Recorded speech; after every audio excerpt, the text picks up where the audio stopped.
ঘুরতে ঘুরতে একটা ক্ষেতে চলে আসলাম এবং যে জিনিসটা খুব চোখে পড়লো সেটা হলো যে চাষি গায়ের ঘাম ঝরায় ফসল উৎপাদন করে সেই ফসল যদি এভাবে ফেলে দিতে হয় তাহলে কেমনটা লাগে দেখেন।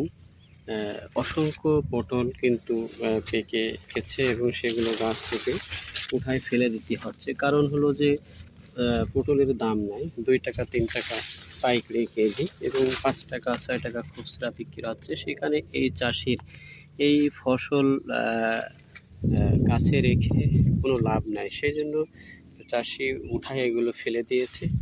কারণ গাছে যদি পাকা পটল থাকে এবং এভাবে যদি রাখতে হয় তাহলে পরবর্তীতে গাছে আর কোনো পটল নতুন করে ফুল আসবে না। সেই কারণে কিন্তু চাষি সব পটল এভাবে উঠায় ফেলে দিয়েছে।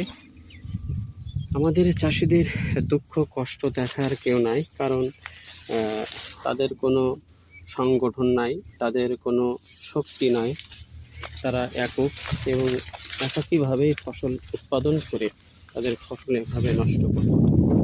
যাই হোক,